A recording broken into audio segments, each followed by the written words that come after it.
Hi, folks. I'm Leanne Little, and I'm owl about stories. I read them, write them, watch them, anything with a story. I absolutely love it. I especially love sharing them with other people, and what better way is there to start than with the classics? They're classics for a reason, right? They're amazing stories and absolutely timeless. Don't forget to hit up all those fancy buttons. Like, subscribe, follow, share, whatever you need to do. But most importantly, don't be afraid to reach out. I'd love to connect with you, so feel free to leave comments as you'd like, or you can even follow me over on my Buy Me a Coffee page, leannelittle.com, to message directly. So let's continue on with The Count of Monte Cristo by Alexandre Dumas. Chapter 109, The Assizes. The Benedetto affair, as it was called at the Palais, and by the people in general, had produced a tremendous sensation. Frequenting the Café de Paris, the Boulevard de Gand, and the Bois de Boulogne, during his brief career of splendor, the false Cavalcanti had formed a host of acquaintances. The papers had related his various adventures, both as the man of fashion and the galley slave. And as everyone who had been personally acquainted with Prince Andrea Cavalcanti experienced a lively curiosity in his fate, they all determined to spare no trouble endeavoring to witness the trial of Monsieur Benedetto for the murder of his comrade in chains. In the eyes of many, Benedetto appeared, if not a victim to, at least an instance of, the fallibility of the law. Monsieur Cavalcanti, his father, had been seen in Paris, and it was expected that he would reappear to claim the illustrious outcast. Many also, who were not aware of the circumstances attending his withdrawal from Paris, were struck with the worthy appearance, the gentlemanly bearing, and the knowledge of the world displayed by the old patrician, who certainly played the nobleman very well, so long as he said nothing and made no arithmetical calculations. As for the accused himself, many remembered him as being so amiable, so handsome, and so liberal, that they chose to think him the victim of some conspiracy, since in this world large fortunes frequently excite the malevolence and jealousy of some unknown enemy. Everyone therefore ran to the court, some to witness the sight, others to comment upon it. From 7 o'clock in the morning a crowd was stationed at the iron gates, and an hour before the trial commenced, the hall was full of the privileged. Before the entrance of the magistrates, and indeed frequently afterwards, a court of justice, on days when some especial trial is to take place, resembles a drawing room where many persons recognize each other and converse if they can do so without losing their seats, or if they were separated by too great a number of lawyers, communicate by signs. It was one of the magnificent autumn days which make amends for a short summer.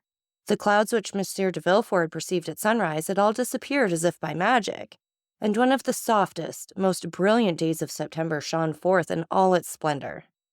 Beauchamps, one of the kings of the press, and therefore claiming the right of a throne everywhere, was eyeing everybody through his monocle. He perceived Chateau-Renaud and Debray, who had just gained the good graces of a sergeant-at-arms, and who had persuaded the latter to let them stand before instead of behind him, as they ought to have done. The worthy sergeant had recognized the minister's secretary and the millionaire, and by way of paying extra attention to his noble neighbors, promised to keep their places while they paid a visit to Beauchamps. "Well," said Beauchamps, "we shall see our friend." "Yes, indeed," replied Debray, "that worthy prince, deuce take those Italian princes." A man, too, who could boast of Dante for a genealogist, and could reckon back to the Divina Commedia. "A nobility of the rope," said Chateau-Renaud phlegmatically. "He will be condemned, will he not?" asked Debray of Beauchamps. "My dear fellow, I think we should ask you that question. You know such news better than we do. Did you see the president of the ministers last night?" "Yes." "What did he say?" "Something which will surprise you." "Oh, make haste and tell me then. It is a long time since that has happened." "Well, he told me that Benedetto, who is considered a serpent of subtlety and a giant of cunning, is really but a very commonplace, silly rascal, and altogether unworthy of the experiments that will be made on his phrenological organs after his death." "Bah," said Beauchamp, "he played the prince very well." "Yes, for you who detest those unhappy princes, Beauchamp, and are always delighted to find fault with them, but not for me, who discover a gentleman by instinct, and who sent out an aristocratic family, like the very bloodhound of heraldry."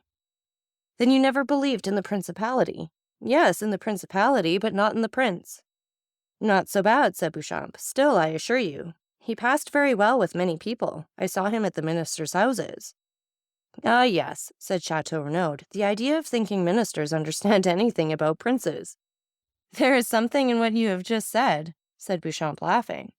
But, said Debray to Beauchamps, if I spoke to the president, you must have been with the procureur. It was an impossibility, for the last week Monsieur de Villefort has secluded himself. It is natural enough, this strange chain of domestic afflictions, followed by the no less strange death of his daughter. Strange? What do you mean, Beauchamp? Oh, yes. Do you pretend all this has been unobserved at the minister's? Said Beauchamp, placing his eyeglass in his eye, where he tried to make it remain. My dear sir, said Chateau-Renaud, allow me to tell you that you do not understand that maneuver with the eyeglass half so well as Debray. Give him a lesson, Debray. Stay, said Beauchamp. Surely I am not deceived. What is it? It is she. Whom do you mean? They said she had left. Mademoiselle Eugenie? Said Chateau-Renaud. Has she returned? No, but her mother. Madame Danglars? Nonsense, impossible, said Chateau-Renaud. Only 10 days after the flight of her daughter and 3 days from the bankruptcy of her husband? Debray colored slightly and followed with his eyes the direction of Beauchamp's glance. Come, he said. It is only a veiled lady, some foreign princess, perhaps the mother of Cavalcanti. But you were just speaking on a very interesting topic, Beauchamp. I? Yes, you were telling us about the extraordinary death of Valentine. Ah, yes, so I was. But how is it that Madame de Villefort is not here? Poor dear woman, said Debray. She is no doubt occupied in distilling balm for the hospitals, or in making cosmetics for herself or friends. Do you know she spends 2,000 or 3,000 crowns a year in this amusement? But I wonder she is not here. I should have been pleased to see her, for I like her very much. And I hate her, said Chateau-Renaud. Why? I do not know. Why do we love? Why do we hate? I detest her, from antipathy, or rather by instinct. Perhaps so. But to return what you were saying, Beauchamp. Well, do you know why they die so multitudinously at Monsieur de Villefort's? Multitudinously is good, said Chateau-Renaud. My good fellow, you'll find the word in Saint Simon. But the thing itself is at Monsieur de Villefort's. But let's get back to the subject. Talking of that, said Debray, Madame was making inquiries about that house, which for the last 3 months has been hung with black. Who is Madame? Asked Chateau-Renaud. The minister's wife, pardieu. Oh, your pardon. I never visit ministers, I leave that to the princes. Really, you were only before sparkling, and now you are brilliant. Take compassion on us, or, like Jupiter, you will wither us up. I will not speak again, said Chateau-Renaud. Pray have compassion upon me, and do not take up every word I say. Come, let us endeavor to get to the end of our story, Beauchamp. I told you that yesterday Madame made inquiries of me upon the subject. Enlighten me, and I will then communicate my information to her.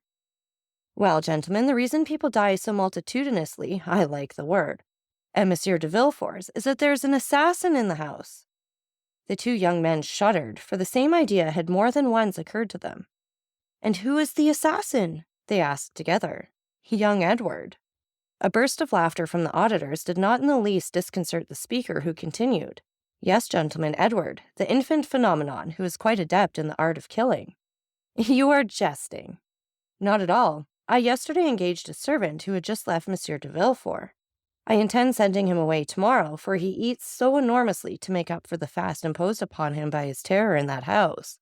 Well, now listen. We are listening. It appears the dear child has obtained possession of a bottle containing some drug, which he every now and then uses against those who have displeased him. First, Monsieur and Madame de Saint-Méran incurred his displeasure, so he poured out 3 drops of his elixir. 3 drops were sufficient. Then followed Barrois, the old servant of Monsieur Noirtier, who sometimes rebuffed this little wretch. He therefore received the same quantity of the elixir. The same happened to Valentine, of whom he was jealous. He gave her the same dose as the others, and all was over for her as well as the rest.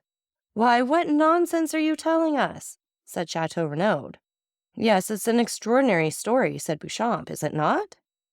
It is absurd, said Debray. Ah, said Beauchamp, you doubt me? Well, you can ask my servant, or rather him who will no longer be my servant tomorrow. It was the talk of the house.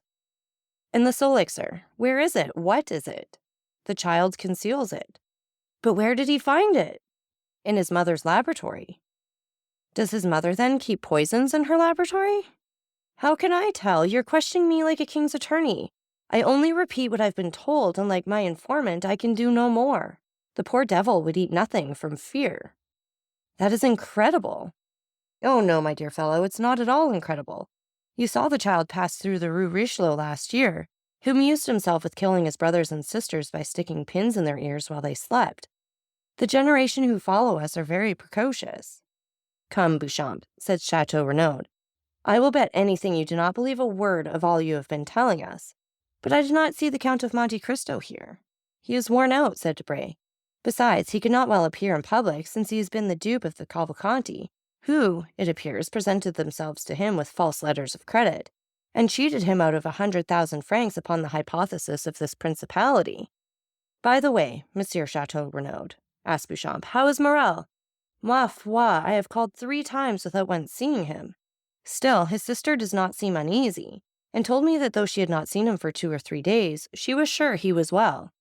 "Ah, now I think of it, the Count of Monte Cristo cannot appear in the hall," said Beauchamp. "Why not?" "Because he is an actor in the drama." "Has he assassinated anyone, then?" "No, on the contrary, they wished to assassinate him. You know that it was in leaving his house that Monsieur de Caderousse was murdered by his friend Benedetto. You know that the famous waistcoat was found in his house containing the letter which stopped the signature of the marriage contract. Do you see the waistcoat? There it is, all blood-stained on the desk as a testimony of the crime." "Ah, very good. Hush, gentlemen, here's the court. Let us go back to our places." A noise was heard in the hall. The sergeant called his 2 patrons with an energetic "hem," and the doorkeeper, appearing, called out with that shrill voice peculiar to his order ever since the days of Beaumarchais, "The court, gentlemen." So that's it for this chapter. And again, take a minute to like, subscribe, and share. And don't forget that I love hearing from all of you. So please leave any comments you'd like, or you can follow me over on my Buy Me a Coffee page, leannelittle.com. That's LIANELITTLE.com. And thank you so much for listening. Remember, it's Owl about the story. Have a great day.